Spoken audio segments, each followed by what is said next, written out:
Baik, hai, jumpa lagi. Kita ketemu lagi, mudah-mudahan nggak bosan nih ya. Right, kebetulan di sini Buya lagi bersama dengan kalian dan selalu setia mendampingi kalian dalam bidang bahasa Inggris. Yuk kita lanjutin dan mudah-mudahan jika kalian sudah pegang bukunya khususnya bagi siswa quantum dan tentunya siswa quantum yang memiliki aplikasi ini dan tentunya juga bahwa kalian sudah siap dengan lembaran soal berikutnya, yaitu ingat di pertemuan intensif ketiga, right? Sekarang kita akan membahas yaitu teks yang kedua yang tidak kalah beratnya dan kebetulan teks ini agak sedikit Buya berikan bobot, yaitu bobotnya lebih tepatnya adalah 80. Jadi 5 sampai dengan 8 soal atau 4 soal berikutnya yaitu 5 sampai dengan nomor 8, maka itu kategorinya tidak jauh berbeda dengan yang pertama tadi, namun di sini ada kiat-kiat yang lainnya. Nah, maka dari itu caranya, strateginya kalian harus benar-benar perhatikan. Dan kebetulan di posisi ini Buya akan berusaha untuk memberikan informasi tambahan selain dengan keterangan-keterangan yang sebelumnya yang kalian sudah pelajari, dan mudah-mudahan nanti ada tambahan teori tentang bagaimana menyelesaikan permasalahan wacana yang selama ini memang sangat dilematik sekali, dan inilah yang menghabiskan waktu kalian pada saat kalian bekerja dalam mengerjakan soal tersebut di USABN atau di SBMPTN atau di TOEIC atau TOEFL Plus. Baik, kita mulai. Soal yang pertama berhubungan dengan wacana. Gak usah dibaca dulu wacananya, yaitu menghabiskan waktu kita. Caranya adalah langsung konsentrasi ke soal dan pahami. Perhatikan, pahami kata-kata yang ada di dalam soal tersebut. Lagi-lagi soal yang berikut ini membicarakan tentang organize. Seperti dari awal tadi, di awal pertemuan kita tadi, bahwa Buya sudah beritahu kalian bahwa di setiap wacana pasti ada 3 bagian.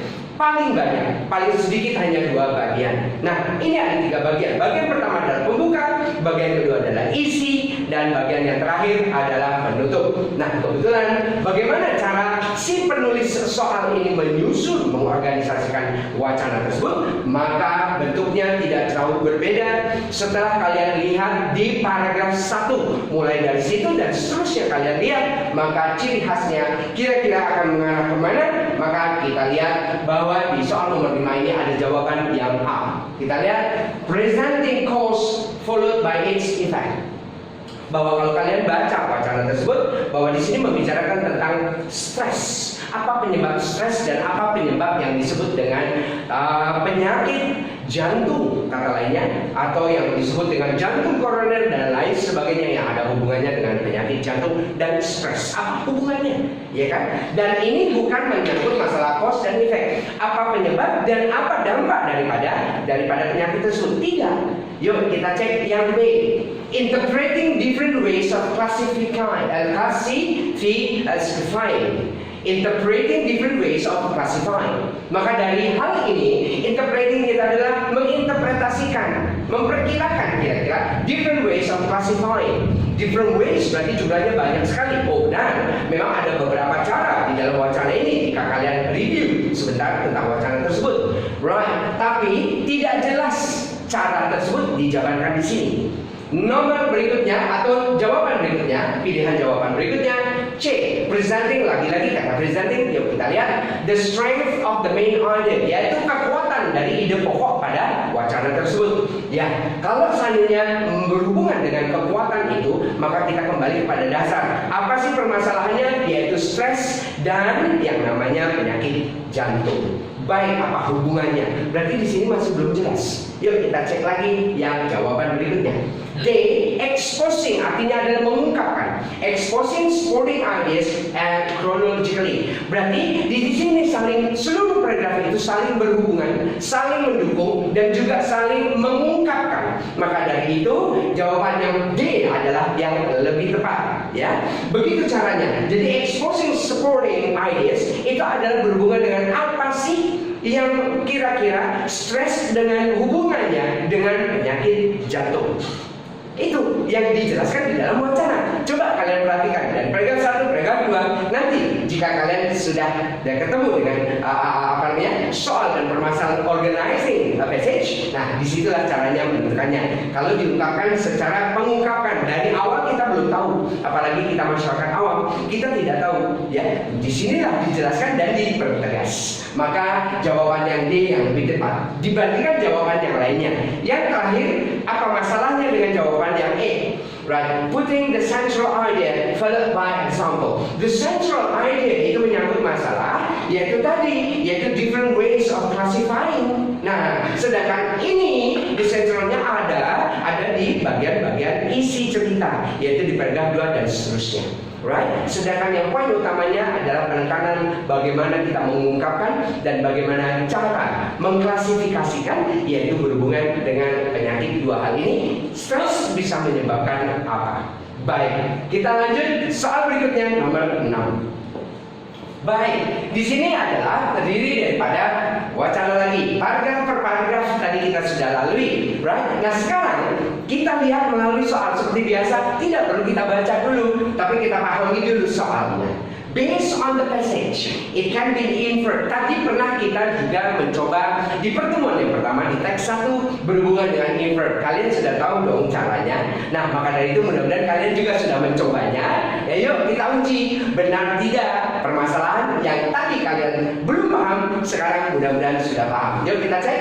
Yaitu ingat bahwa infer ini ada hubungannya dengan didaktif, kalimat didaktif atau pemahaman dari seluruh wacana tersebut. Tapi untuk lebih singkatnya cukup kalian pahami poin tertentu ini, yaitu dari paragraf yang ada di sini.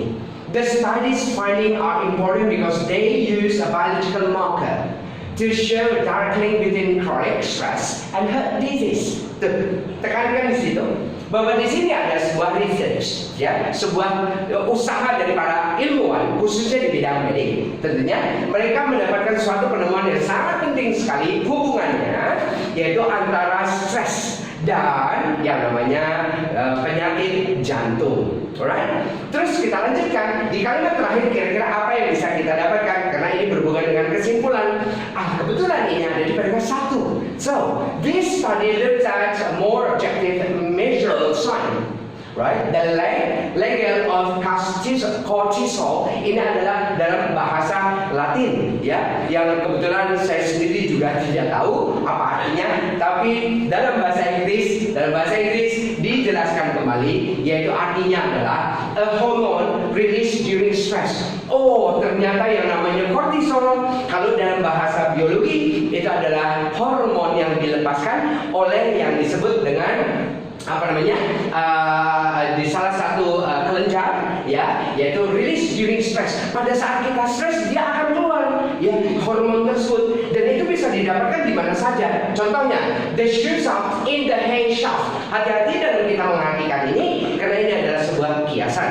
Shoe shaft artinya bukan sepatu kita taruh di atas kepala dan berada di atas rambut kita, bukan, ya. Jangan salah menerjemahkan. Artinya adalah yang ini mendongkrak sebuah yang namanya misteri bahwa stres itu bisa diukur melalui satu helai rambut yang ukurannya lebih kurangnya antara lain yaitu lebih kurangnya 3 cm saja, maka bisa mengetahui seberapa besarnya stres Anda. Ini walaupun saya bukan di jurusan kedokteran, tapi karena saya rajin membaca dan selalu konsisten membaca, maka apapun informasi yang kita bisa dapatkan, karena yang namanya buku adalah jendela dunia. Oke, maka kita coba jawaban nomor 6 kira-kira apa?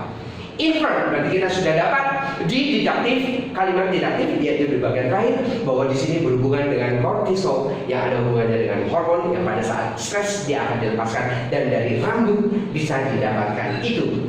Based on the passage can be inferred that, yuk kita cek yang A. Only cortisol is more accurate in detecting one's stress. Hanya kortisol saja yang bisa dengan tepat mendeteksi yaitu tingkat stres seseorang. No, nggak mungkin, ya. Banyak hal yang lain. Kebetulan di sini ada 2 cara, ya. Cara satunya adalah dengan kuesioner, ya. Kalau sekalian baca nanti ketemu, yaitu berhubungan dengan kuesioner.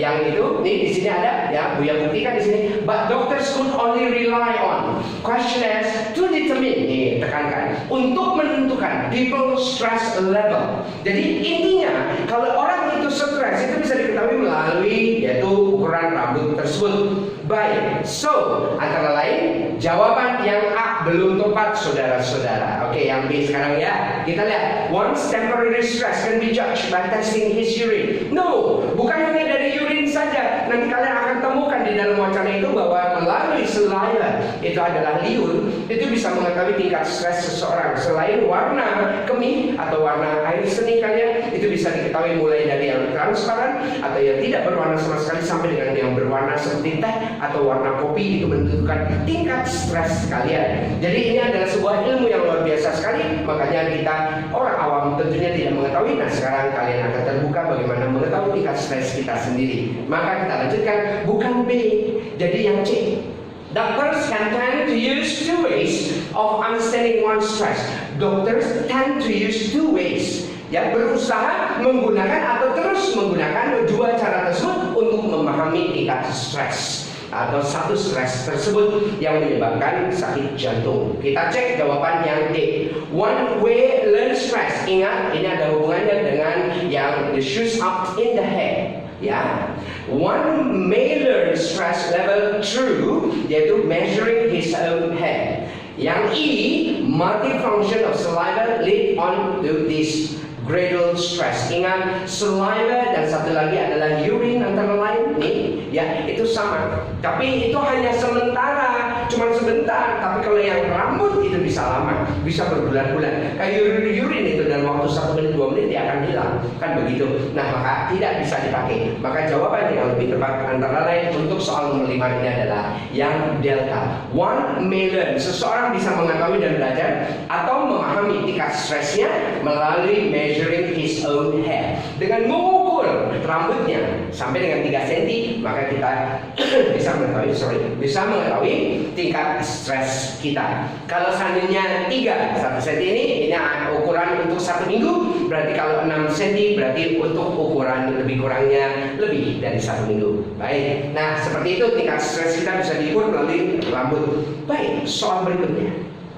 Soal berikutnya berhubungan dengan yaitu yang berhubungan dengan chronic stress, masih berhubungan dengan paragraf 1.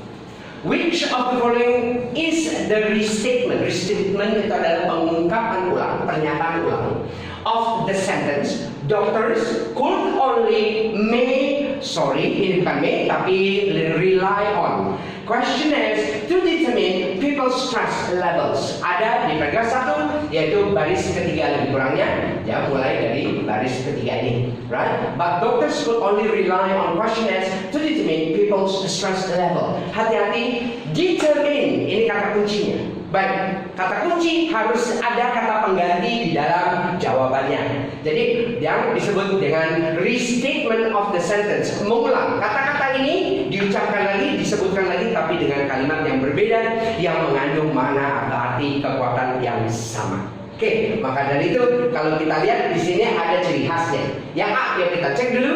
Although using questionnaire only, doctors can discover people's degree of stress. No.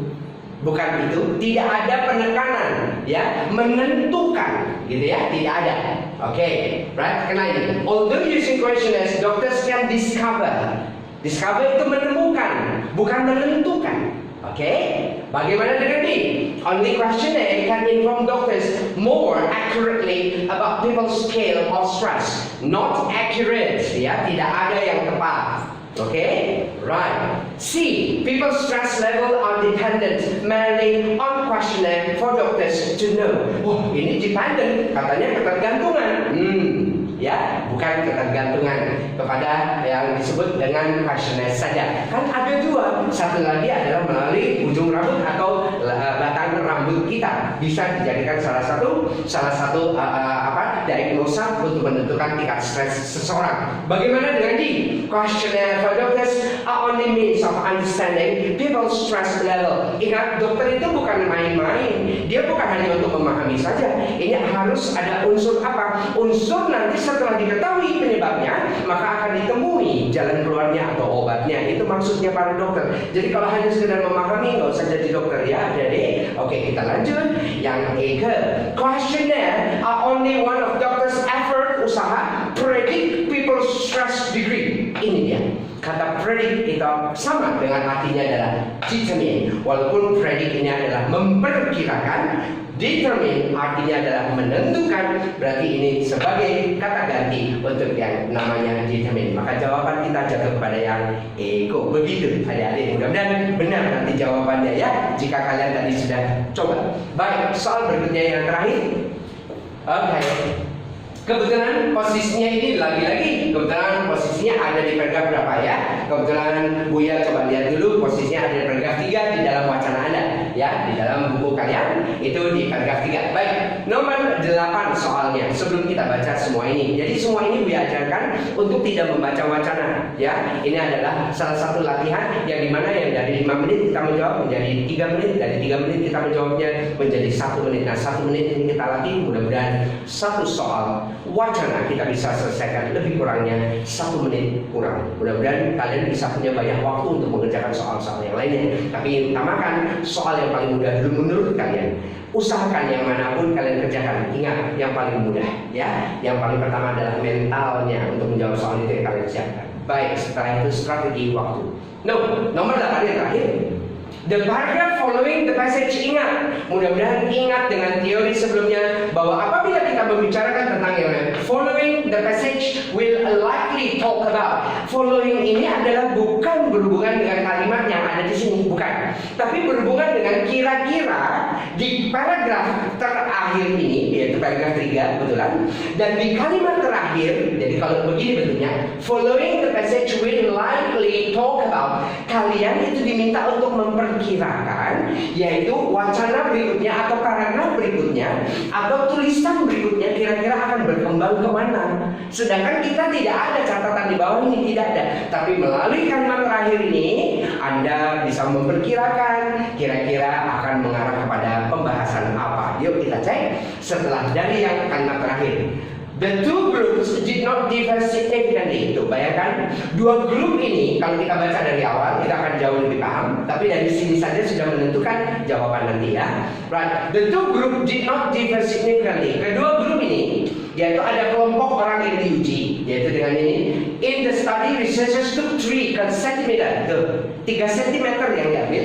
Right. Sample form 56 males, dari pria yang 56 pria. Heart attack patient admitted to the Mayo Medical Center. Jadi dia dimasukkan ke rumah sakit untuk dianalisa, diperiksa, dan itu dengan sendirian. Tentunya kalau di luar negeri itu ada sistem di mana kalau kita dijadikan bahan cobaan kita akan diberikan sesuatu insentif ya, atau mungkin ada sedikit embel-embel atau ada sedikit uang ya. Itulah hebatnya. Maka dari itu orang luar negeri mau ada yang dijadikan bahan cobaan, itu mau sekali. Kenapa? Karena bisa menambah untuk membeli sembako atau membeli bawang putih yang kebetulan hari ini harganya sangat mahal sekali. Baik, kita lanjut. Kita nggak usah pergi ke pasar gula ini. Kita masih berhubungan dengan bahasa Inggris. Joe, admitted to the Mayo Medical Center in Israel, right? Hair sample were also taken from a control group. Jadi ada dua kelompok ini yang jumlahnya 56 kaum pria. Ini dibagi menjadi dua kelompok. Dari dasar apa? Sama-sama dimasukkan ke dalam rumah sakit atau dalam uji coba di rumah sakit for a reason other than heart attacks, yaitu dengan alasan yang lainnya selain serangan jantung. Jadi antara lain ada yang diabetes, ada yang dasarnya itu adalah dari perokok berat, contohnya seperti saya, tapi jangan ditiru ya, oke? Right? High blood pressure, yaitu tekanan darah tinggi, and family history of heart disease, yaitu berhubungan dengan sejarah keluarga yang memang dari turun temurun memang sudah diberikan atau dianugerahkan sesuatu yang sangat-sangat berat sekali, yaitu antara lain adalah penyakit jantung antara lain. Nah itu, jadi dari dua golongan ini, dua kelompok ini. Nah ini diperiksa dan otomatis kita mengetahui bahwa kelanjutannya penyebab daripada yang namanya heart disease atau penyakit jantung itu selain stres apa sih kira-kira? Yuk kita cek. The paragraph following the passage will likely talk about, akan membicarakan tentang apakah apa yang sudah ada di sini. A. Smoking habits as some risk factors to lung cancer. Kan kita tidak membicarakan tentang lung cancer. Yang kita bicarakan adalah tentang heart disease. Oke, kita lanjutkan stress. Ya, B. High cortisol content as an influential feature diabetes. Kita tidak membicarakan tentang diabetes atau yang disebut dengan gula darah. ya, atau yang disebut dengan darah manis, antara lain tidak, ya, tidak. Antara lain high cortisol ini ada hubungannya dengan stres dan hubungannya dengan jantung. Oke, right, kita lanjut. C. High blood pressure as a dominant factor for sudden death. Bahkan tekanan darah tinggi itu akan menyebabkan yaitu faktor utama yaitu kematian yang mendadak atau tiba-tiba. Nah, ini berhubungan dengan masih dalam berhubungan dengan analisa, ya, bukan menyangkut masalah dampaknya, bukan. Yang D, high cortisol content as a stronger predictor of heart attack. Bahwa high cortisol mengandung yaitu as a stronger predictor, yaitu prediktor yang diutamakan bahwa inilah pasti penyebab daripada jantung koroner atau serangan jantung, bukan. Yang itu kolesterol, ya, kolesterol level as a significant indicator of one's health level. Jadi ternyata yang terakhir ini sudah pasti mengarah kepada yang namanya kolesterol. Baik saudara-saudara, maka jawaban kita yang ego inilah yang berhubungan dengan heart disease. Jadi mudah-mudahan kalian bisa mendapatkan manfaat daripada sedikit yang Buya sampaikan pada hari ini.